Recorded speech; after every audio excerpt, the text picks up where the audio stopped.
Thank you for auditing the always positive new music review show hosted by a French professor who's very excited to celebrate the continuing golden age of post-punk with the album Hellfire by Black Midi. Now, when I talk about this golden age, when I started this channel, I started in 2018, and I hadn't paid attention to rock music for about 16 years. Basically, I listened to Radiohead, and that was it. That was all the new rock I would ever listen to. So ever since I got back into listening to music when I started this channel, I have just been amazed at the phase that we're in with this post-punk, international post-punk moment. Now, I've defined this post-punk moment several different times. I'll simplify it right now to say, it's rock instrumentation at its base, bass, drums, guitar, piano, but always augmented by some kind of other instrumentation, some kind of blending of genres, some kind of maximalist or minimalist production, and it's resulted in some of the best rock and roll, period, I think. That's just my observation, based on 44 years of living on this earth and loving rock and roll, and classic rock and new wave rock and all that. We're really in this very special moment. And we're in a very special moment, because it's 2022. We're halfway through. We're a little bit more than halfway through July. And we've had Black Country New Road, Idols, Fontaine's DC, Wet Leg. We've had just this absolute explosion of great music just this year. I suppose Squid will come out with something soon too. Hell, just last week, Viagra Boys released an album, and all of these bands released an album last year. This crazy prolificness, which is kind of unheard of. I mean, we heard of it in the 60s, right? I mean, the Kinks and the Who and the Beatles and the Stones released sometimes 2 albums in a year. But really, there's been a long time since we had that kind of prolific production at such a high level by so many great bands. I hypothesize that part of the reason is that we are blessed by their failures. I don't mean their failures as in they failed, but I mean like we failed, like the public. The public has failed rock and roll. These bands do not have unimaginable wealth, unimaginable success. They're playing at the Paradise in Boston. Do you understand? The Paradise. It's a great club. That's actually where I saw Radiohead in '95. But still, they're playing at clubs. Bands this good are playing at clubs. They're touring with Black Country New Road, and together they're playing at clubs. Although this lack of insane wealth must hurt them as human beings, well, I'm actually not sure about that. It might actually help them. It might help them as human beings. One, because it keeps them working, which doesn't allow them to spin off into some kind of ego dream. And the other is they don't feel crushed by fame, I would assume. When I think about when I was growing up, the golden age of Nirvana and Pearl Jam and all that, and then Radiohead, they were crushed. They were absolutely crushed by their fame, crushed by their ubiquity. And instead, what we have are these bands that are capable of releasing so much great music, so quickly, so truthfully. It's just a great time to be alive and listening to music. Now, of course, when we talk about Black Midi, to a certain extent, we're talking about a more specific scene, not the global scene, but the more specific scene of the Windmill in Brixton in London, which I still don't know that much about. It's a point of pride / point of shame that I don't actually know that much about the Windmill scene. I'm vaguely aware that it's a place and that a lot of great bands started there. But whenever I hear that something is a scene, I just kind of turn my mind off. I just sort of ignore it. And I was that way when I was 20, like when I was 15 and I was told about the Seattle scene. I was just like, yeah, I don't care. Is the music good? All right, fine. But it's fascinating because we have these sort of 2 poles that come out of this scene of Black Midi and Black Country New Road, both of them releasing albums this year. And for better or worse, they are often pitted against each other. Now, I discussed this with the members of Black Country New Road. They were nice enough to talk to me. That was great. And they just said how funny it was because they're all friends. And that really makes sense. But the competition also makes sense from the fandom. These bands are not the kind of bands that can sell out a stadium, but they are the kinds of bands that attract a specific kind of fan, a sort of very, very attuned, very lore-thirsting, very gatekeepy, very, for lack of a better word, toxically masculine young male fandom. Now, I'm saying that in a way that's weird because most of the fans who are toxically masculine in their fandom of these bands are most likely not toxically masculine in the rest of their life. They're probably fighting for good causes. They're probably fighting against the Supreme Court and against Brexit. So I'm not really saying that, but there's a sort of mentality that comes over young men when they become big fans of bands. And I'm telling you this from experience. So if you think I'm talking down to you, I'm not. I'm a time traveler, and I'm telling you, when you're 40, you're going to look back at the way you kind of edgelord over these bands that you love so much, and you like this live version more than that live version, and all that. And I will say that it seems to me that Black Midi is more appealing to that kind of young male edgelordy fan. And that's not their fault. Not their fault at all. That's just the way that they make their music. I mean, the music is a little bit more ironic, a little bit more removed, more technically proficient, at least in the way that they play. And I think that is a real disservice. This whole last 2 minutes that I've talked about, it's just that it's so unbelievably silly. And I think if we could compare it to anything, and I'm going to get pretty grandiose here, but it's like comparing the Beatles to the Stones. I mean, there isn't any comparison. There isn't. Like, I don't do it. They're very different.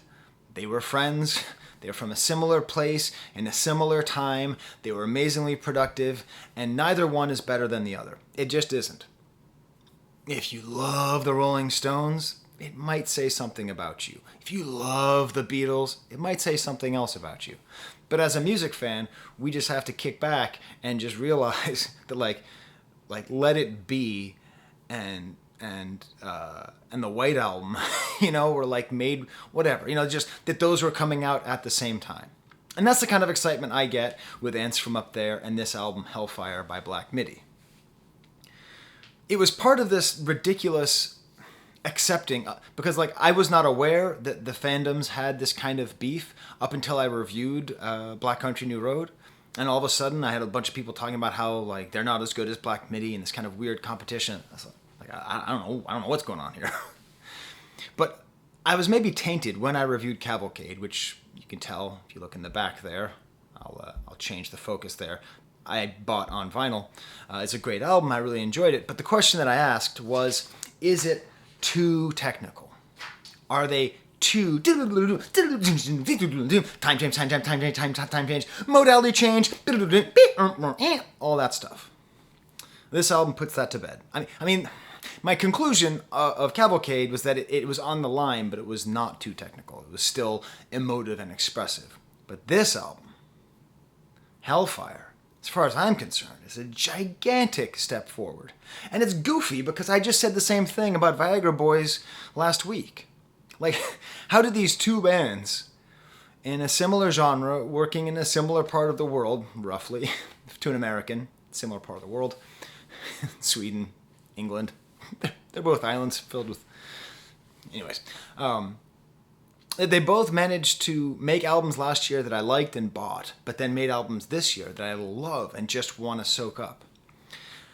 I think part of the reason why, and before I get going, 8 minutes in, before I keep going, I do want to say one thing before I continue. I am taking this band very seriously. I'm taking the thematics of the lyrics very seriously. I'm treating it with all of the gravitas that somebody with a doctorate, somebody who is a tenured professor of literature would imbue upon it. But I'm also very, very, very aware, or shall I say cognizant, of the fact that they don't want to be taken this seriously. I mean, I don't think Black Country New Road wanted to be taken as seriously as I took them either. There's a certain degree to which they're kind of goofing around. And I don't ever want you to forget that, and I don't want you ever to think that I forgot that. There's a lightness to all of this. Even when it's very, very deep, even when it's very, very heavy, there is a certain lightness. I just need to get that out of the way. Now, I did review one track from this album. They released 3 tracks in advance, and I reviewed the track Welcome to Hell. I'll include a link to it up there if you want to watch that. It's a good primer for how I'm going to approach this album. Just click on the banana up there. And then I didn't review the other 2. And I got some requests, and I want to prove to you that I'm not here for clicks, because Black Midi gets clicks. All right, just put that on the album cover. Black Midi gets clicks, Professor Sky, right? They do. You know, my review of their last album got like, I don't know, like 24,000 views, which for me is an absolute ton. You know, I think the single review got like 4,000. So like I knew I would get good clicks. I would get good revenue per minute. I knew that if I reviewed the other two songs. But I didn't for a very specific reason. That track, Welcome to Hell, told me everything. This is going to be a concept album. This is going to be closer to Arthur by the Kinks than, I don't know, Muswell Hillbillies by the Kinks. It's going to be closer to Abbey Road than to Revolver. Closer to Animals than to Wish You Were Here. Right? I could kind of keep going on, but it was clear to me that this album was going to have a sort of central theme, or perhaps central figures, or perhaps central narrative structure. And that ended up being true. But I'm not going to decode it for you. I'm not going to do it. I'm not going to go through each song and tell you who is who. I'm not going to identify who Chris is and why is he having sex with horses. I'm not going to be talking about which captain is which fantastical neo-punk futuristic mining company is responsible. I'm not going to get into the lore. I'm not going to break it down in that way for a reason I will describe soon. If you want a pretty good breakdown of the album, I suggest you go to Instagram and look up Marcus Ascends Forth. There's underscores between the names. He did a very good breakdown, which I will be citing pretty soon. He sort of gives a sort of holistic approach. But I don't want to do that to this album, because the album doesn't want me to do that. These artists created an album which is very difficult to parse. It is very clearly a theme album, a concept album. But what is it exactly about? So I'm going to be explaining the feelings, the emotions, the atmosphere, the landscape. If it's a painting, I'm going to be spending more time on the landscape and less time on the figures that inhabit that landscape. And I'm going to really focus on its very odd narrative structure. The lyrics to this album. Now listen, I don't know anything, I don't know much about this band. I don't know if they they must have gone to music school. You can tell me all this in the comments if you want. Smash the like bucket and subscribe, please. And go to my subreddit. I don't know if they went to music school. It sounds like they went to music school, at least some of them did. So I don't know if they know a lot about literature. But the lyrics on this album are about as good as lyrics can be. But they're not good in a way that is very easy to understand. I actually think there's a lot of parallels we could draw with the lyrics from the last Black Country New Road album, where what makes them so great is their evocative power, but not always their illustrative power. Like, we don't always know exactly what's being said. Jordy Greep, I believe is how I say his name. Is that a fake name? That's got to be a fake name. I mean, my name is Sky Payne, and that sounds like a fake name. Maybe Jordy Greep is a real name, but I don't know. It sounds like a bad guy in like an old video game. I don't know. Jordy Greep's lyrics here are just amazing, and part of the reason why is because he doesn't care. Like, there's something about him that very clearly is just getting thoughts out, and sometimes it'll be in verse, meaning that it rhymes. But a lot of times it's in prose. And sometimes it'll be in verse, and then it'll go in prose, and it'll go back to verse. And he just doesn't care. And then we get to the structure of this whole thing. That there's basically like no repetition. There's only one song with something that we could call a proper chorus. There's only two songs, I believe, that have any repetition of any words at all. And it's this amazingly poetic storytelling. This gothic storytelling filled with war, murder, and the underworld. If I could come up with one overarching theme that unites most, if not all, of the songs, it is the corruption of the small and stupid by the big and smart. Essentially, innocent dullards being seduced by crafty devils.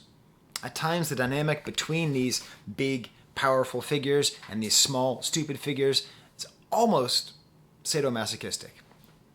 It does seem that way at times. So I'm sitting here, I'm listening to this album over and over and over and over again. And then one lyric really jumped out in one of the songs, Eat Man, Eat Men, Eat. One more night in Absalom. Now here it is. This was the hint that I needed. This was the clue that helped me unlock at least how I'm going to enjoy the album. Now maybe you want to enjoy it a different way. Because there's a very real chance that Jordy Griep has never even heard of William Faulkner, the writer. There's a chance. I mean, the British school system is way better than the American school system, so I'm going to guess that he has, but there's a chance that he hasn't, okay? There's a chance that he is being Faulknerian without being intentionally Faulknerian. But I'm going to explain to you why it means so much to me, how this helps me appreciate this album even more than I already do just on its surface. Now, first of all, the reason it's a clue is there's a book called Absalom, Absalom by William Faulkner, probably his greatest work. And I need to talk to you about my experience with how I read this book, because how I read this book is basically the same way that I listened to this album. You see, I'm not actually that well read. I mean, I'm probably more well read than an average person on the street. But like, I know people who are well read, and I'm not really one of those people. And part of the reason is I have a hard time reading. I do. So I got my doctorate and I had to like process hundreds of books in French, and I did it and it was fine and it was good. You know, I've read a lot of books, but it's hard, like paying attention and staying focused. So most of my reading has been through books on tape, and then later books on CD, and now books on tape on CD on MP3. A quick note, I'm not supported by Audible. Don't waste your money on Audible. Your library has tons of free audiobooks. Just go to your library, ask them, how do I listen to MP3s of books? And they'll tell you, because the people who work there are only paid by the government if you go and ask them questions. So you go to the library and you say, how do I get it? And then you do what I did. I used to go to the library, I went on a lot of road trips, and I would just get books.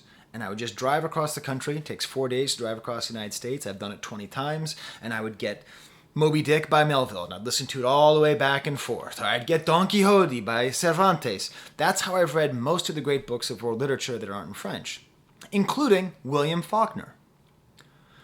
So the reason I'm telling you this is if you know Faulkner, you know this is a funny story.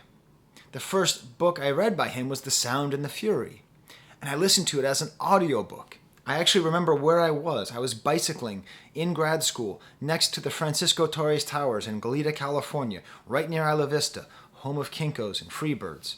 And I was on my bicycle, and it must have been on a disc, because I had a Discman back then, grandpa alert. And I remember thinking, what the hell's going on here? Who's talking? Who's that? What is happening? Because William Faulkner, like Jordy Griep, doesn't care. His narrative structure is based on not caring that you can follow it. It turns out the first chapter of The Sound and the Fury is from the perspective of somebody with severe mental difficulties. And there's no introduction, there's no anything, and then the second chapter is from someone else's perspective. And Absalom is in exactly that same way. It's dramatic, it's fiery, it's poetic, it's filled with changes of perspective, with time shifting, totally incomprehensible on one pass, and filled with unlikable characters failing to fight their weaknesses, who must pay for the weakness of their blood. Now, did I just describe Absalom, or did I just describe Hellfire? Dramatic, fiery, poetic, change of perspective, shifting over time, many changes, totally incomprehensible one pass, unlikable characters failing to fight their weaknesses and damned by their blood. You see that? You see how those things all come together? It's in that thing where when you listen to this Hellfire album, like, it's so close to, like, being able to do that. Like, oh, this guy is that guy, and that guy is this guy, and this is happening then. And you try to set up all the things in your head, but it defies that kind of simple reading. Side note, for you literary fans.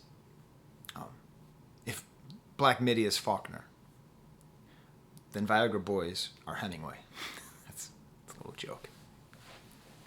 Please tell me if you think that joke is funny and you got it. The other thing about Faulkner that makes this so damn Faulknerian, it sounds like a swear, is its denseness. Faulkner is insanely dense. It's partly because he started off as a poet, and it's partly because he doesn't care how easily you follow his narratives. It's a story, Absalom is the story of the Compson family. Okay, and if you just tell the story beat by beat by beat, like, it's pretty understandable, but like, it's all in this weird narrative, and it's so dense. It's 300 pages, or I think it was 8 discs, but it takes months to really understand. This isn't some John Grisham thing. It takes so much to understand, and so much repetition to really understand.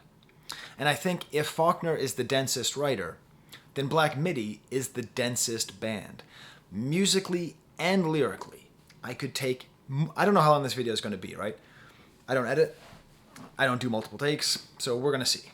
My dog Toby is right over there. He's sleeping. At some point, he's probably going to wake up and start licking himself. You're going to have to hear that. Right now, he's snoring. So I don't know how long this video is going to be. You can tell me in the comments, how long is it? I might know by then. But, like, I could do a 5-hour video if I really tried to break down the instrumentation, the time signatures, the dynamics, the lyrics, the production. It is so unbelievably dense.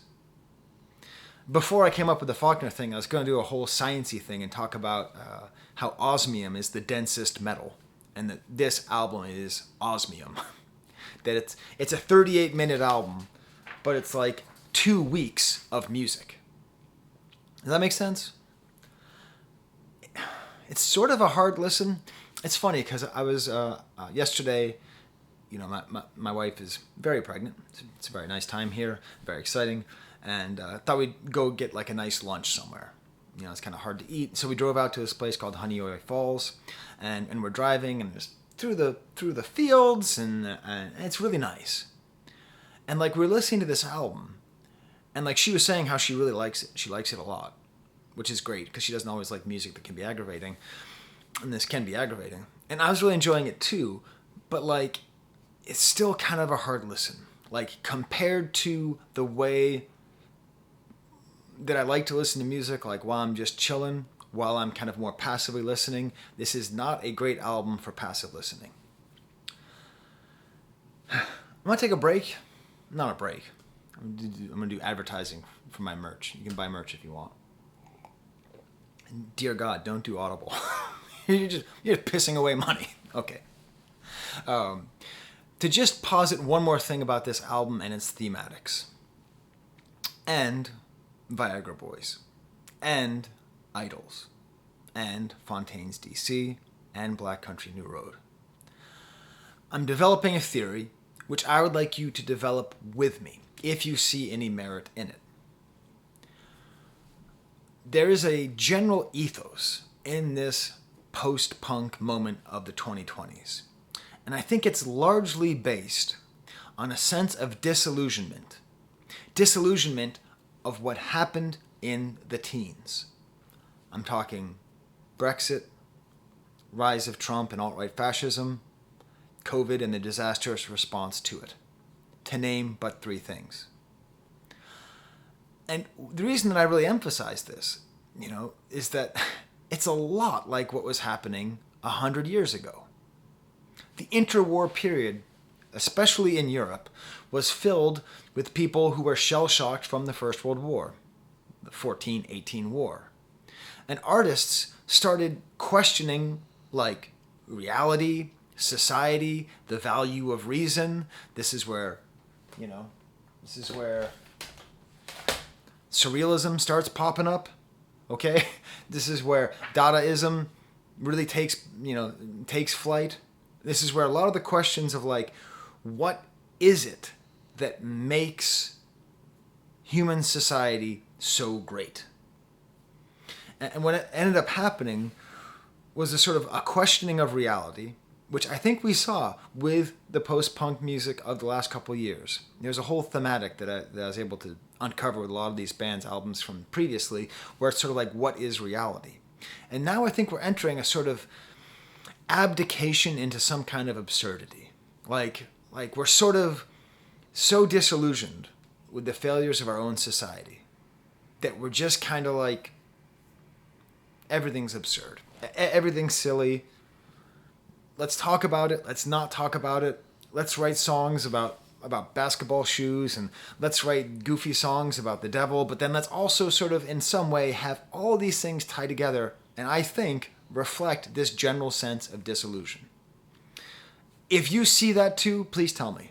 And I don't see this everywhere. Like, I don't see this in hip-hop, right? Hip-hop is having this major moment of learning about self-care, right? So that's a whole separate thing that's happening for different socioeconomic reasons, right? But the people who make this post-punk music are, for the most part, from privileged parts of society, from places where you can get an education, where you can learn. And this disillusion is a good echo of what was happening 100 years ago. These kind of interwar feelings. This album feels to me like it could have been from 1920. I mean, obviously, it couldn't, right? But it reminds me of a novel of the 1920s. Another very difficult book on tape, Voyage au bout de la nuit by Céline, Voyage to the End of the Night by Céline. I talked about this in my Welcome to Hell video as well. Has a lot of these same kind of themes. It's this story about a guy who accidentally ends up in the war and then sort of ends up in America, and he has this kind of world-weary take where he just sort of sees and dissects and destructs everything around him that he sees as being great and rational, and unveils it as being corrupt and ridiculous. Was I talking about Céline, or was I talking about the album Hellfire? It's all very similar there. And also, this all leads into Hellfire's milieu, its atmosphere. I mean, where is this album taking place? Boxing rings, racetracks, cabarets, war, but not modern war. Not, beep, boop, beep, boop, boop, boop, boop.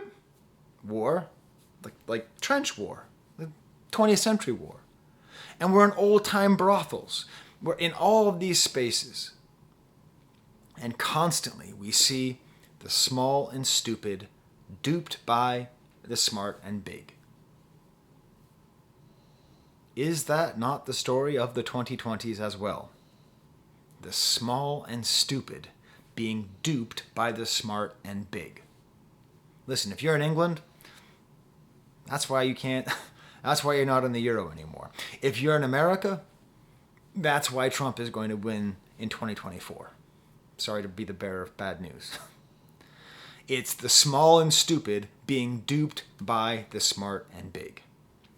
Now, in general, this is done through a hell metaphor. It's very Faustian. I mean, people use the term Faust all the time. It's a fairly simple story, been told multiple different times in many different genres, across many different centuries. Basic idea is there's a guy who sells his soul for greatness and then is dragged down to hell by the devil. Very simple. But there's a lot of that because these smart and big are devil figures, and the small and stupid are the innocents who are dragged down to hell.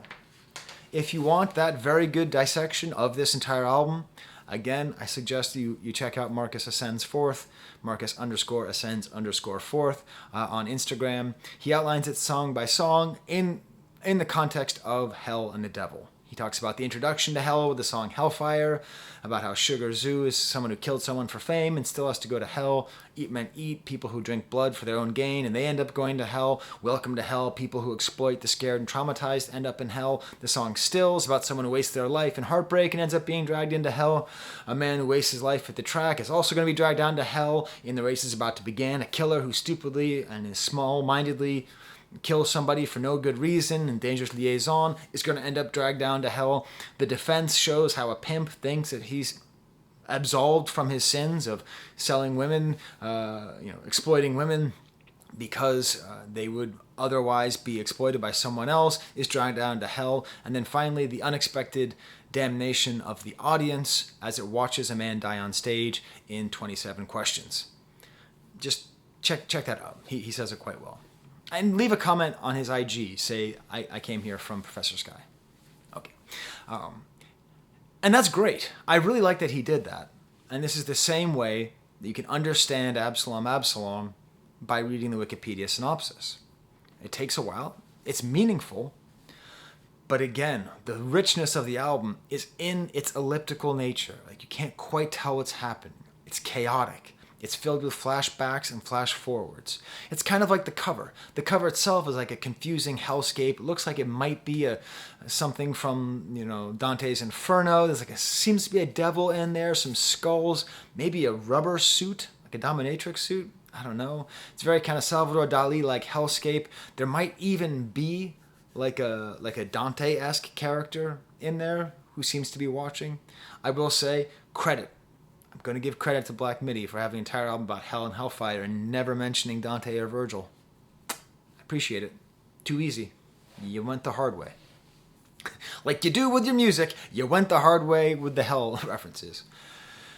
I do believe that there is an unironic thesis statement to this album, or at least an unironic moral to this album. It's one of the only repeated lines, and it's in the dead center of the album. I'm going to tell you when we get there. How do I even talk about the music? Toby and I were joking around on the couch. It's kind of a cosmic gumbo. That's what we were saying, wasn't it, Toby? It's like a cosmic gumbo. It's like a mixture of okay, obviously it sounds prog-ish.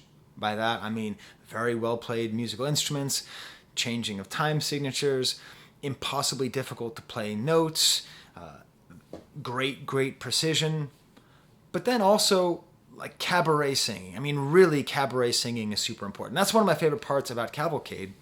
Songs like the Marlene Dietrich song, just like this guy who I think is half my age. I'm 24. Man, I'm 24. I'm 40 in my mind. I'm 44 and he's 22, but seems to really have it good for cabaret music. So that's interesting. And then a little bit of jazz fusion, some straight rock, some real folk on here, but not just folk, like folk that reminds me of British rock from the 60s that tries to sound like folk, like stuff that like Traffic might have done back in the 60s. The bands that it reminds me most consistently are Primus and Frank Zappa. It's definitely better than Primus ever was. And it's better than much of Frank Zappa's music. I mean, I love Frank Zappa. I was raised on Frank Zappa. My children call my father Zappa instead of Grandpa. That's how much I was raised by Zappa. But this has a kind of cohesion and an earnestness. Even though it's filled with irony, it still has an earnestness which I think helps it to rise above most of Zappa's work. It's so packed. It's just so packed. It's so dense, and it's also out of time. It's not really that easy to place, even though at times it sounds like soft jazz or fusion jazz, and sometimes it sounds like cabaret. It's all over the place. And part of the reason it's so out of time is the vocals mostly done by Jordi Griep, where he is usually embodying this big evil, this seducer, this devil who seduces the dumb Faust, the smart corrupter. He sounds like a carnival barker, a boxing ring announcer, a horse track announcer, a brothel keeper. But then sometimes he can switch and have a softer voice where he'll be the small, innocent, corrupted person. Instrumentation is just incredible. I mean, if you read the credits to this album, there's so many different instruments, but it never feels like it's trying to sound like too many instruments. Like great lap steel guitar work, just great bass, and singing by Cameron Picton, who's the bass player and sometimes singer. I say it like that. There's this Australian video making fun of New Zealand accents called Beached As, which is very funny. And this whale says he can only eat plankton. And every time I see Cameron Picton, I just think Cameron Picton. And then the drumming by Morgan Simpson. So, I am a drummer. And my hero as a drummer is Ralph Molina from Neil Young. So if you're a musician, you know that means that I like a very sloppy, simple drummer, right? I love Charlie Watts when he plays with the Stones. That's my favorite kind of drumming, sort of lyrical, smart, relaxed drumming that I can play. But if it's going to be technical drumming, if it's going to be the kind of drumming that I can't play, probably even my son can't play, and he's a good drummer, probably only my son's drum teacher could play, I want it to be like this because it's very smart. It's never just playing, it's always playing. Like if you listen to the drums, especially like some of the fills and the tom work that he's doing, it's like always right. It's never showy, it's always right. So even though it's astounding and it's amazing and like, oh, how could I possibly do it? It's also always right. And just again, as a drummer, if we take Charlie's drumming on Black Country New Road and Morgan's drumming here, we have two different styles of drumming, two different approaches to drumming, but both of them show the expressive capability of the drum set. I don't always get chills, so you see there, like I actually got chills. I did, because I'm a drummer, and it's so meaningful to me when I can hear drummers who can do that. Another great example of that over here in America is Whistler, the drummer for Hippocampus. Just really some great drumming happening here. So, it's now 36 minutes to the album, and what have I not talked about yet? I'll give you a second to figure out what I haven't talked about yet. The album. I haven't actually talked about any of the songs in particular. I normally do like a specific song as an example song. I'm not going to do that because this is a concept album, so I'm just going to take you through. Starts off with the track Hellfire, military march to start off. Kind of a nice kind of snare, like at the beginning the lyrics are on the beat, and they do a lot of this playing with a sort of military march, 1, 2, 3, 4, and then things kind of slowly falling off. Starts off with the lyrics, there's always something. This is one of his sort of go-to lyrics, there's always something.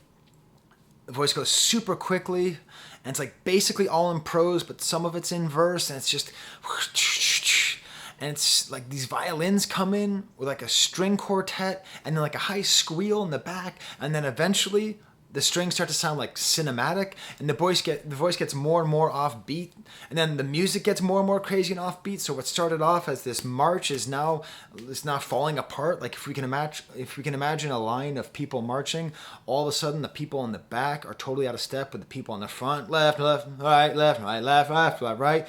Everything's going, there's these painful sounds in the back. There's a triangle, and the voice is ridiculously affected. He sounds like an old-time radio announcer. And then these lyrics. Now, this isn't what Marcus Ascends Forth says, but I think these lyrics are just about impotence. Spiritual impotence and real impotence. He has some great line about like always great in the classroom but never great in the exam. It seems to be about somebody who's unable to get it up when they want to get it up. And the themes of impotence are going to pop up through... Sorry, I don't have a script. I have notes. So I just said the themes of impotence pop up. That sounds like a terrible joke. It's not. The themes of impotence appear quite often, and it's one of the most important things, I think, to this album, because there's a lot of this album that's about masculinity and about feeling powerless. And don't forget, that's the meaning of impotence. In French, impuissance means power, am means without, so without power. Potence, really, potency means power, impotence. Which is why the song ends, never adequate enough, come in and thank you. So here we have this full entry in here where the dominating feeling by the people who are going to be singing is of feeling impotent, both in life and in body. Which leads into the song Sugar/Zoo. Wow.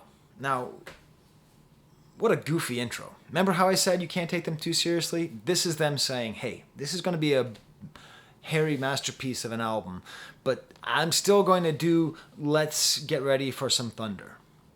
You might be wondering, why didn't they say Let's Get Ready to Rumble? The person named Michael Buffer owns a copyright to the expression Let's Get Ready to Rumble. So you cannot say that without paying him. This really puts it out of place because, again, the album feels like it's taking place around World War I, World War II for most of the album, but then this song apparently takes place in 2163, but then it's announced by someone as though he's in the 1980s. And then as it gets this snare roll and you're expecting this whole boxing thing, soft, jazzy, fusiony saxophone with a jazzy guitar underneath. The theme is announced, the downfall of ambition, this weak and affected voice. Posterity will show me to be the greatest the world has ever seen, a genius among non-entities. So again, these impotent people, these small, stupid people who feel impotent are going to be repeatedly seduced by the devil or by a devil-like figure. And through that seduction, the desire to feel big and potent, they will meet their downfall and go to hell. And then we get super duper Zappa, just so Zappa. All right. Listen, I live right near the Eastman School of Music. I'm sure there's all these dudes over there. Oh, shit, bro. But it's great. It's great. It's well done, because when it's well done, it doesn't matter. That's what Zappa could do that very few of Zappa's followers could do. When Zappa was doing that stuff, it was usually in some kind of greater context that made it awesome. And then people followed him, and they were doing it to do it, not because they should do it. Then there's like more of kind of a fleshed out part with this blaring guitar where it's not even staccato at all. Most of the guitar work on this album is kind of plucked, but here it's kind of like blary, breaks back into the Zappa part, which is basically like sped up Philip Glass. It's so complicated. Amazing drumming. And then there's a bridge, which I guess you can call it a bridge. We can't really call it a bridge because there isn't really a verse and there isn't really a chorus, but it's a quiet part with all these like bells and cymbals, and it settles into what I call sort of inverted groove. So like a normal groove, you kind of nod your head, but inverted groove makes you want to like nod backwards. That doesn't make sense as an expression, but I think you get it. Nod backwards. Tell me if that makes sense to you emotionally. Settles into this like great groove, awesome percussion elements. And then we get to this point where he says the audience won, they get to see a dead fighter, and then basically a James Bond moment, just huge horns. And this is where I ask the question, how is this only one song? Remember how I said the beginning was the soft jazzy fusion thing? And now we've got this shredder guitar and insane James Bond horns, and just the drummers going nuts in this little small funk break interlude in the outro, and the horns are going absolutely buck nutty, and then the drums are going absolutely wild on the toms, and then it ends with just this one hit on a snare that just pierces through everything. This like one simple note of a song that in the movie Amadeus would say too many notes in this song, but this one perfect snare hit, bam, it's just great.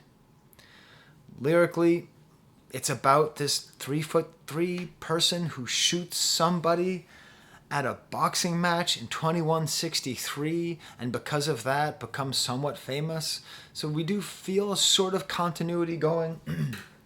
It is Sun Sugar versus Sun Tzu, and Sun Tzu is the person who wrote The Art of War.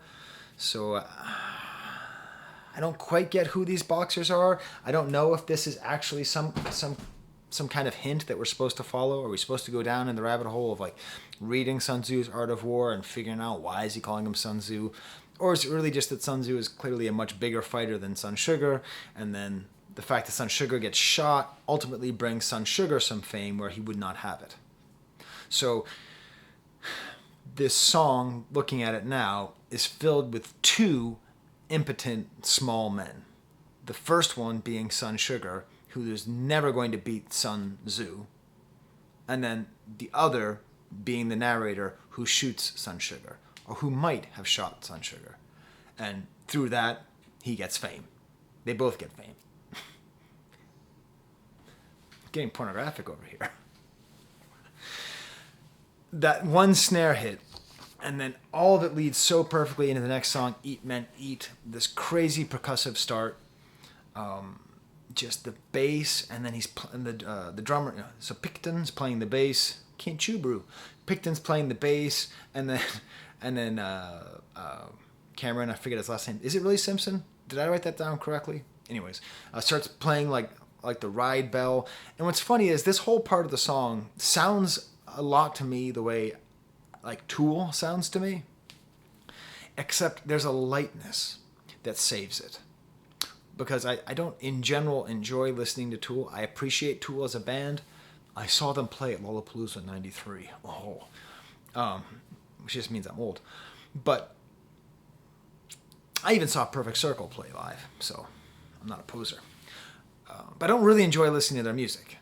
I appreciate it, and I like watching it live, but I don't like put it on and really groove out. And I think part of it is that combination of heaviness, of spirit, with super intricacy of music, and they are managed to avoid that, which you can see like with this verse, which has a Spanish acoustic guitar and these really, really muted drums.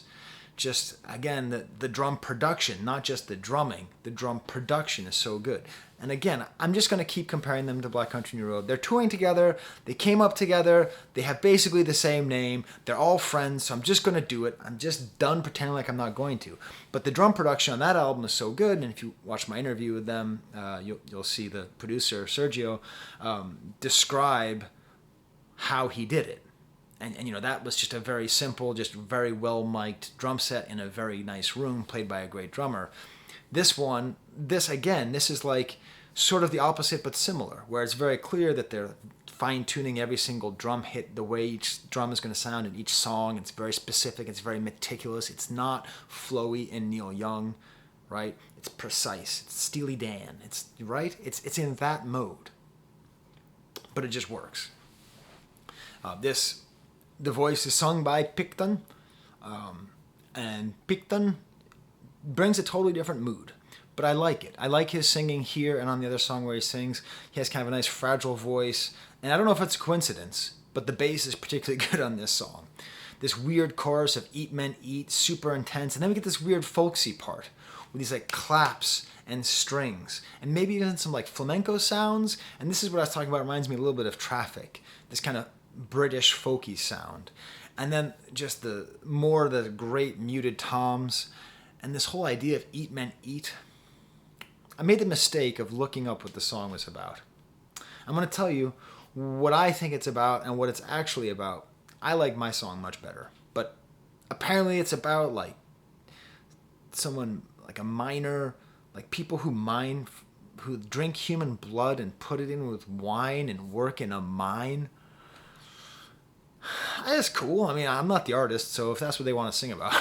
But to me, it works really well in this military theme with Company A, with the sense of the exploitation, the vampiric nature of war. It feels to me like people who are starving on a battlefield and who are scared and who are killing and who are being killed, and having this yelling captain screaming at them really works really well, because again, these captains, these leaders in the military, are these devil-like figures who are in charge of corrupting these small, dumb people, right? That's how it all works. And these great elephant horns to end. But then it leads right into the song Welcome to Hell, which is explicitly about the military. So I like my military reading of Eat Men Eat, even if Picton himself doesn't support it. It's a very readerly album, so I'm gonna run with my interpretation. Welcome to Hell, I've already talked about at great length. I've already shared the link with that there. I will say, in the context of the album, it's somehow even more epic than the rest of the album has been. What I love is how it's based on a groove, and I'm happy that the whole album isn't based on grooves, but I'm happy at least one song is. Tristan Bongo is a fascinating character. He's the most important character. He comes back several times. And what I think is interesting, what I understand here, is at a certain point he's dismissed as being an impotent idiot that God forgot. Another one of these impotent idiots, right? But what's fascinating is he's discharged, but he's discharged from the army when he's on shore leave. because he's being told to go sleep with a prostitute. He's being forced to go sleep with a prostitute, essentially. And there's a part of this which equates being a murderer of men with being a client of prostitutes. That the sex act with a prostitute, the sort of implied coercion, perhaps, the transactional nature of it, the debasement of it, is somehow connected. And that I actually think that what's happening in this song is that Tristan Bongo is refusing to sleep with a prostitute. Or actually, more likely, we're going back to the first song. He's Faulknering us. And in reality, we're going back to the first song. And the first song takes place in the middle of this song. And it's Tristan Bongo who can't get it up. And he always wants it to work when it can't work. And the fact that he can't get it up is because he's trying to process the trauma from the war, which is why when he's being yelled at for being traumatized. He's being yelled at by this satanic figure who is trying to initiate him into the devilish ways of the army, the devilish ways of the exploiter of women, and ultimately refuses him because he does not display that correct kind of toxic masculinity that is needed in this case. Again, this song reminds me a lot of the Voyage au bout de la nuit. You know they have spark notes and stuff in French, right? That's what this is. Because this book is hard as hell. I read the whole book, and then I read this as well. Another little thing for you. Never be afraid to use resources to understand literature. It can be very difficult. I like there's kind of a drum solo in here. It seems to be the drummer's sort of biggest time to shine. Again, very kind of Bondish at points, just super brassy and wild. And then that leads into Still, which feels out of place on this album. It feels like it breaks up the narrative. I don't think it's tied in. Marcus Ascends Forth did a good job of tying this into the greater narrative, but this song feels to me sort of like Octopus's Garden, you know? Oh, by the way, I'm going to be doing an entire video about Octopus's Garden because I love that song and I don't think he gets enough respect. But still, Octopus's Garden kind of sticks out on Abbey Road, right? Like Abbey Road's like this super cohesive, wonderful thing, and then there's this like song about like an octopus, you know? As far as I can tell, it's what it's actually about. I'll get into that in my own video. So this is a little bit out of that narrative. But it might end up being my favorite song. Like, I think it's my least favorite song on the album, but it has probably my favorite part of the album. So, I mean, first of all, just the instrumentation here, again, is nuts. Acoustic guitar, lap steel guitar, or pedal steel guitar, I can't tell which. This very unexpected soft voice of Picton. It develops so nicely with the horns over this pedal steel, these layers of drums and percussion, such great drumming, some great jazz saxophone, and then I'm going to take some time now. I know I'm 53 minutes in, maybe you've had to watch this in segments. I don't blame you. But I'm going to describe to you 12 seconds of this song and why this band is osmium, the densest metal. I'm going to explain 12 seconds. 1, 2, 3, 4, 5, 6, 7, 8, 9, 10, 11, 12. And in that time, we have the last of this verse. If I ever needed love, it's now, just take me. Then the 12 seconds start. We get a doubled acoustic guitar, which is a variation of the main riff. These very kind of heavily pulled off guitar riffs. Slightly like reverbed claps and tambourine hits, and then these synthesizers playing on the 1 of 1, 2, 3, 4. And a saxophonist has lost his mind. He's on bath salts. He's jumping around in the back. I don't know what the hell he's doing. He's playing these crazy riffs. It feels like the whole thing's going to fall apart. And then a piano comes in and then sets up the next part with this nice low note. The guitar then reverts to the original guitar pattern from the beginning of the song. The drums come back out of nowhere, start playing this odd, clipped, open hi-hat, almost out of rhythm bass drum, and this sound of like this rising pitch, maybe this pedal steel, all this unsettling stuff happens, and you feel like it's all going to break, and then out of it, Picton's voice comes in and says the words, "thinking stupid." And that was 12 seconds of music. And I don't even think I got it all. That's why this band is Osmium, the densest band in the world. This 12-second segment of a song that had all those moments, this entire set of notes right here came from those 12 seconds. Awesome. Very exciting. Now this leads into horns and guitar. This section where it's just horns and guitar. Great high trumpet work. And then we get this like very energetic session again. The Prague Carnival, which is sort of what I'd say is the basic feeling of the album. Just very circus-like, very carnival-like, very Prague, which echoes the insanity that was at the end of that 12-second section, that started at 196 and ended at 208. And that's quiet again, just guitar and some bird sounds. And then we get to halftime. Sorry, my phone just told me I'm at 20%. Am I going to make it? I'm at halftime. Here they are, reminding you not to take this all too seriously. It's like an interstitial radio thing. I don't know if this is kind of a reference to Dawn FM by Weeknd, which just came out. It's pretty silly. The DJ calls himself Radio Raheem. And this is one of my favorite cinema books. It's about Spike Lee's first 5 movies. If you don't know, that's Radio Raheem. Sorry, right there. That's a character from Do the Right Thing. He wears on his knuckles love and hate. Maybe that's the reference. I don't know. Played by Bill Nunn. Always has like a radio on his shoulder. I don't know if there's like some kind of deeper Spike Lee Do the Right Thing connection. Maybe if you do the right thing, you don't go to hell. I don't quite know. I do like, I'm going to make another one of these stupid comparisons between the Black Midi and the Black Country New Road. They both feature at their center a sort of stylistic break.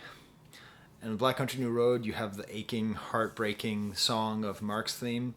And this one you have, welcome to 66.6, the radio dial. I'm not saying one is better. I prefer one. I prefer the Black Country New Road, but I do like the odd symmetry that's happening here, where both these artists are releasing just amazing albums, and they had the centerpiece at the middle, and one of them is so unbelievably emotional and heartfelt, and then the other is kind of ironic, but yet they all feed the greater narrative. Which leads to the song The Race is About to Begin, which is the entire album in one song. Crazy guitar in the beginning, then it's this fill, super kind of Zappa verse. It's too complicated to even describe. Okay, if it took me a minute to describe those 12 seconds, it would take me a day to describe these 5 minutes. In some ways, this song demonstrates their worst instincts, just being overly technical, but they pull it off. Thematically, they pull it off because this is right after halftime, and this is like basically every song in the album is mentioned here, is referenced, sort of lore heavy. And it's funny, and I think it's important because it puts the summarizing song is in the middle of the album. I've been talking about Faulkner this whole time and messing around with narrative structure.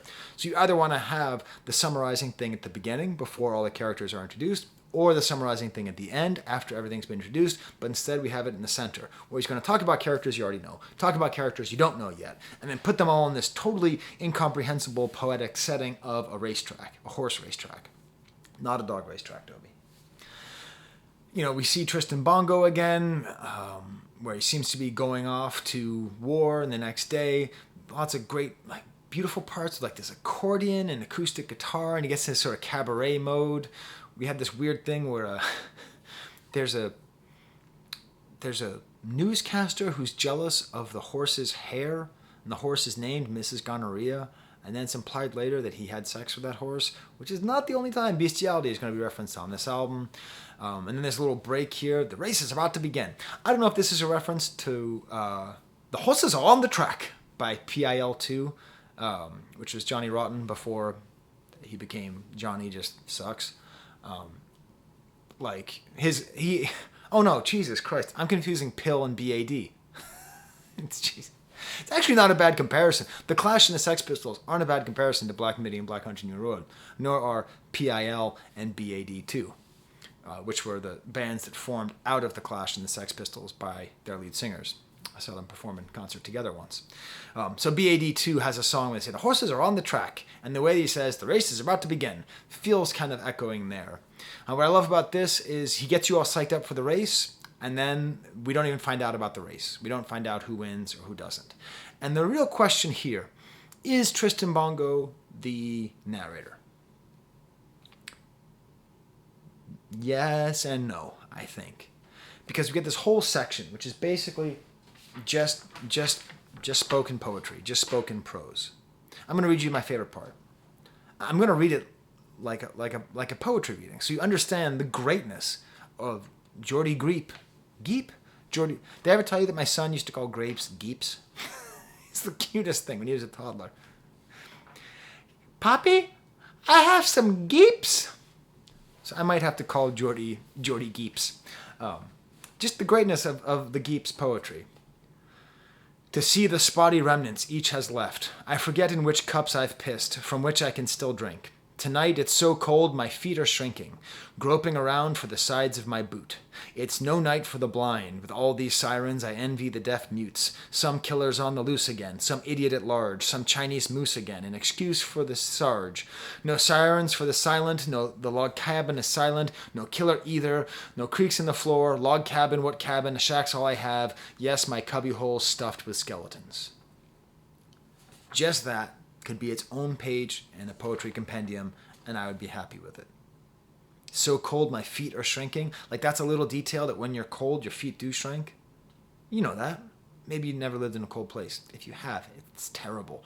You feel your feet shake, and you're trying to find the edges because you're trying to keep your feet warm.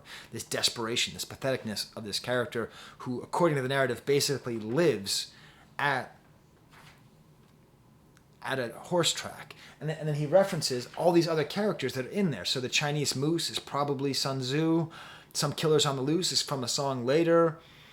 Some idiots on the large is probably from that same song a little bit later. Excuse for the sarge might be those two sergeants there before, all kind of matched in there together. And gets so intense, and there's so many words, and there's sort of like a freak out behind, weird bestiality. And then we get the thesis statement to the album. Now, you might think that the thesis statement to the album is the opening lines to the song. Idiots are infinite and thinking men are numbered. Don't kid yourself. This isn't news. Now, that is sort of true, because this is partly about thinking men seducing and corrupting idiots, and there being many more idiots. But I think the real thesis to the album, or at least the moral to the album, is contained in the first repeated lines in the entire album, one of two sets of repeated lines in the album. The clown may be a martyr, the whore can be an angel, the hack becomes a master, the crass becomes divine. The infinite infinitesimal, all sins are irrepressible, no use digging holes to hide. The rupture comes and leaves no stone unturned, so don't wish for anything. The clown can be a martyr, the whore can be an angel, the hack becomes a master, the crass becomes divine. This is fundamentally about reversal. This is about social order and the artificiality of social order. This is fundamentally, and again, I'm going to assume that Jordy Geep is not reading Francois Rabelais. I'm going to assume he doesn't read Francois Rabelais, one of my favorite authors, Gargantua, Pantagruel, a Renaissance writer from France. And I'm definitely going to assume that he's never read Mikhail Bakhtin's book about Rabelais. But what makes Rabelais so special is that he's very insistent on emphasizing the artificiality of the division between the sacred and the profane. He tries to find the sacred in the profane and the profane in the sacred. He does this primarily through what Bakhtin calls the process of the carnival. Carnival is not a spectacle seen by the people. They live in it and everyone participates because the idea embraces all the people. And he talks about how during carnival, kings and fools are equal. Kings and beggars are equal. That's the moment that they're in. That's what it served in medieval society. And so Bakhtin goes on and describes all these things about Rabelais, which I think we see in this idea of a clown can be a martyr. Right? A clown can be a martyr, and... Sorry, I threw my page down preemptively. A clown can be a martyr, the whore can be an angel, the hack becomes a master, the crass becomes divine. So the clown becoming a martyr, a lot of these stories are filled with clowns who become martyrs. I think Tristan Bongo is a clown who becomes a martyr. The whore can be an angel. There's whores all over this album. And in a way, they are much more noble than the pimps who are selling them. The hack becomes a master. The album ends with somebody singing who's a hack singer who's actually kind of a master. And I think that's sort of what this album is partly about the artistic process as well. The crass becomes divine. It's very crass. It's very crass. This album that's a lot about just having a limp dick, okay? That's not exactly the most divine thing, but that's the thing that Rabelais figured out in the 1530s, okay? That's what he figured out. That if you ever read Rabelais, he's always talking about farts and poops and dicks, and it's awesome. It's awesome. It's totally vulgar, totally gross, totally grotesque. Or as Bakhtin says, to degrade also means to concern oneself with the lower stratum of the body, the life of the belly and the reproductive organs. It relates to the acts of defecation, copulation, conception, pregnancy, and birth. Degradation digs a bodily grave for a new birth. It is not only destructive, a negative aspect, but is also a regenerating one. Grotesque realism knows no other level. It is the fruitful earth and the womb. It is always conceiving.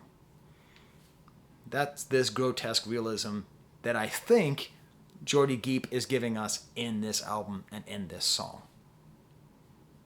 The hack can be a master. Right? Does that make sense to you? As like as a moral? As like a way out of this mess? Because this album really puts you in a mess where everyone's going to hell. And that's what Marcus sends forth. We're all going to hell. We're all damned. We're all being abused. We're all being manipulated. But this beautiful little quiet section in the middle of this song, in the middle of this album, gives us this sense that maybe we're not defined by our status as a prostitute. Maybe we're not defined by our grossness, you know. Like maybe you can give a totally divine speech, give a totally divine talk while being afraid to raise your arms because they're super sweaty. Gross. But you know, that's human reality right there. I never raise my arms above my head. I don't want you to see my grotesque bodily reality, but this is an album which is very much in that reality. Okay, I immediately regret doing that. I'm way too vain. Next song is called Dangerous Liaisons. Now here's the funny thing. You've been sitting here for an hour and 7 minutes now, listening to a French professor, drawing comparisons to Louis-Ferdinand Céline, to Rabelais, to Faulkner, and here's a song called Dangerous Liaisons, which is the title of a book by Lyical from the 18th century, which I have read not once, not twice, but thrice. I have taught this book. I've watched every filmic version of it. I have seen talks about it. I have read books about it. And this song has nothing to do with the book Dangerous Liaisons. Nothing. Nothing. I am an expert. It has nothing to do with it. Come at me, Jordy Geep. Prove me wrong. It's actually about Camus. Gotcha. You thought you were going to get away without another French literary reference, but no. Now, I would normally have my copy of The Stranger by Camus to hold up to you. My daughter is currently in Quebec at a French immersion school where she decided to take my copy of Camus to try and read it. I'm a proud dad. So I don't have my props here. So just imagine I'm holding up a copy of The Stranger. You probably know the basic theme. It's made popular by a song by The Cure. By the way, Cure Smiths, not totally unlike Black Midi versus Black Country New Road. Another discussion another day. But you know, the whole idea behind that book, or part of the idea behind that book, is what's called l'acte gratuit, the gratuitous act, where somebody kills somebody else just for no reason. Someone asks him to kill him, and he kills him. He was the stranger killing an Arab. I love this song, that weird kind of cabaret accent. Like, is he the same? Like, it's the same actor, but I don't know if it's supposed to be the same character. I can't figure out if this is, anyway, it's not. Like, all these different people, I can't quite figure out who it is, but this is still told in the third person. He's not saying, no, it is in the first person. It's the person who does the killing. So yeah, he has a different accent. Beautifully plucked electric guitar. Starts to get more intense. Super jazzy in the invitation to murder. Again, an example of Geep's poetry. One man came to me out of the tire screech of a black MG. Like he came out of a tire screech of a sports car. Makes me think a lot of Jack Palance's character in the movie Contempt by Jean-Luc Godard. If you've never seen that movie, do whatever you can to see that movie. You won't regret it. Contempt by Jean-Luc Godard. I believe he drives an MG in that. Or maybe it's an Alfa Romeo. But just this idea of this devilish figure who appears almost like flamenco rhythms, and then another gorgeous, very Zappa-like section where, again, the intelligence of the drumming here, Morgan Simpson, I hope that's still his name, where the toms actually sound like bongos. Such a great atmosphere, like saxophone throughout, this lap steel guitar. To sign away eternity with one stroke, a blind greedy hoax, the joke of all jokes. So he kills this person for $10,000 and he never finds the person, and then Satan jumps out of a newspaper. For an album that's filled with a lot of weird, mysterious stuff, nothing really magical actually happens, I guess, except for like drinking blood and having it give you heartburn or something like that. But this is the most magical moment thus far, with Satan coming out of a newspaper, futile regret, and then the song ends with more carnival music. The next song is called The Defense, spelled with a C. Is that British? Is that how you spell defense in England? I don't know. More folksy, more pedal steel, gentle songs. It seems to me that Satan is the actual narrator here, because he talks about one of his disciples who is searching for men. This disciple is a person who runs a brothel, a pimp, who is searching for men to come in. This whorehouse barker. And then eventually these drums come in to what is, I think, and you can correct me, music heads, you're over there at Eastman School of Music, you're at the British School of Awesome Music Dudes, which is, I guess, where Black Midi went. You're at Berklee School of Music. Maybe you can tell me if I'm right or wrong here. I think this is the only chorus on the album, though. I think so. And it might be the best part. This might be the best section of the whole album, this one chorus. Even though this isn't my favorite song, this might be the best, because the drums get super cha-cha, and the bass work is great. But I didn't tell you one thing about the drums. As it was once said of the great Jean-Claude Van Damme in the movie Double Impact, there's two of them! The drums are doubled, but you can't tell unless you're really listening. It's not like they're totally off, like they just a little this, but it gives this space, this production decision. Whoever it is that made this production decision, if you know the person who made this production decision, send them this clip. Hey, person who put the second drum set in the chorus to The Defense, you made one of the great production decisions in the history of music. It is so good. It sounds so good. And then the singing, like I keep comparing this music to Bond, but really it's like Shirley Bassey. Like that's the way his singing sounds. And these woozy horns, and the voice is just not that really easy to place. But it's really those double drums that just make this chorus so wonderful. Prostrate, supine. Prostrate means, by the way, face down. Supine, by the way, means face up. So he's talking about positions of whoas while they're having sex, I believe. We're kind of going back to this whole sacred and the profane thing, you know? Because if we can break down the divisions between the sacred and the profane, then we break down a lot of the control structures that exist, a lot of the hierarchies that exist. If we can just sort of accept that, like, taking a dump and wiping your butt is something that's actually, like, important and good. Anyways, don't get me on Rabelais. This leads beautifully into the next verse. A brothel is a business like a bank, like this accordion's going, and then this corny joke about how there's no way that prostitutes can go to hell because they spend all their time on their knees. But a beautiful second chorus. It repeats again. That's why I think it's repeated, because it's just too beautiful. Even this band that refuses to repeat parts had to repeat this, which then leads to the final song, which is good because I just got the warning that I've got 10% left on my battery. I have no idea if I'm going to make it. I don't know what's going to happen if it runs out. The song 27 Questions, which is the densest song on a dense album. It's 5 minutes and 27 seconds long.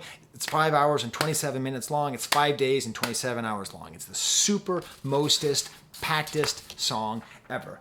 Opens with what sounds like a bell summoning you to hell, like the beginning of the song Hell's Bells by AC/DC, which much like Crazy Train just gets really disappointing after the very beginning.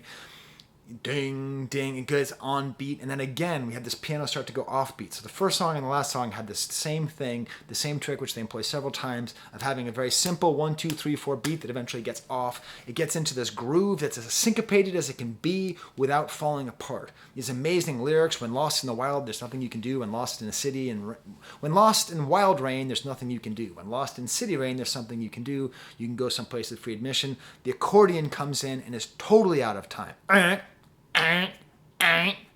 The second verse has this great thing where the drummer, Morgan Simpson, does this open hi-hat bit. If you haven't listened to it, listen. Just listen to the song. Just listen to the open hi-hats on just the second verse. Then the story is beautiful and weird and bizarre. It's about a performer who was famous before the war, and he's going to die on stage. But it's told from the perspective of a disinterested spectator who doesn't know who it is. It's somebody who's never heard of this guy. He'd never seen the guy, but it's raining, so he's going in. A lot of this album is about performance, is about art, is about people who feel small. And this great singer who was famous before the war is now very small, isn't he? People don't know who he is. He's going to be dying on stage for a disinterested public. But he goes into this decayed cabaret filled with duchesses and dukes and beggars and pimps. The process of the carnival. Everyone is rendered equal in art, which is true. When the Beatles played in front of the Queen, she shook her jewels and the people in the front clapped, right? There's an equalizing nature of art, right? Very, very proggy, Zappa-ish music that talks about how famous this guy is, even though he doesn't know. And then the singer arises from the sarcophagus. There's a sarcophagus on the stage, and he asks 27 questions. And this is broadening the scope of the album, making it even deeper. It's not just a song about small men who feel small, who are fooled into thinking they will feel big if they sell their soul, just to discover that they're not big and they're dragged down to hell, which is what most of the album's about. This is much bigger. This is sung with a very thick French accent, which makes me assume it's supposed to be someone like maybe Maurice Chevalier. I don't know. And he asks 20 questions. It's called 27 questions, but he asks 20. I'm going to answer all 20 of them right now, based on my knowledge of the universe. Does there exist a marriage that can survive castration? Yes. I'm pretty sure my marriage could survive that. It would be complicated. A future where man can go a year without hydration? Yeah, that'll happen in the future. Is grass ever greener? Yes. Is the will really free? Yes. Is it only black you see when you join the deceased? Probably not. Will I forever be a mediocrity? Yes. A hideous glut with trembling knees? Yes. In death will I see the girls of daydreams, intangibly dressed, invisibly seamed? If you see anything, you'll see that. Will the sun burn out? Yes. Will my corpse grow a beard? No. Will my house be kept? No. And my sperm be reared? Yes. My last shot at the big time posthumous pace, will it find a home or go waste? To be clear, he's talking about his final ejaculation. Will it find a womb to inseminate? You understand how degraded this album is? No, your last shot will not find a home, or it will go to waste. In heaven, do the morals of earth still stand? No. Or can I bridge the gap twixt beast and man? Sure. I think if heaven exists, you can do whatever you want.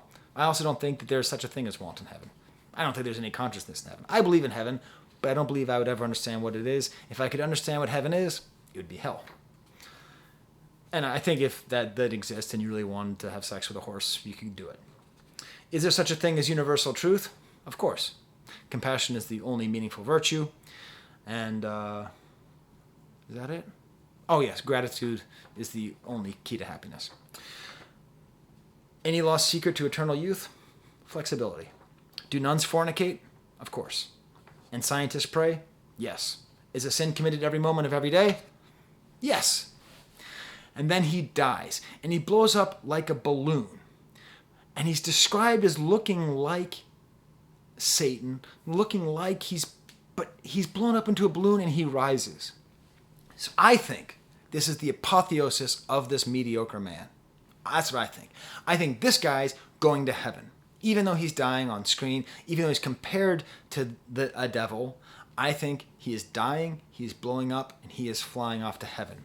And the spectators are watching and laughing at him. They're showing a lack of empathy. Remember, the universal truth, compassion is the only worthwhile virtue. They don't have the compassion. And I think the little circus music, as they're laughing all the way home, I think it's this audience that is being killed and dragged down into hell. Maybe not now, but soon. And we had this theme of the artist that also ties into the boxing thing, because the boxers are small boxers and this guy just wants to feel like something. But in the end, I think he's saved by his curiosity. He's saved by not having answers to anything and just by all that. So there's my review. I do need to talk about my Patreons. They support me right here. Let's see if I get some. So thank you very much to these guys. I bought the album already. It's coming to me in the mail. Black Midi, the album that I've been talking about for the last hour and 20 minutes. I'm very excited to listen to it. It's awesome that my wife really likes it as well. And definitely check out Marcus Ascends Forth. Toby, you've been a good boy. You haven't done any licking at all, huh? Toby, you want to say hi, Toby? No? Not a fan.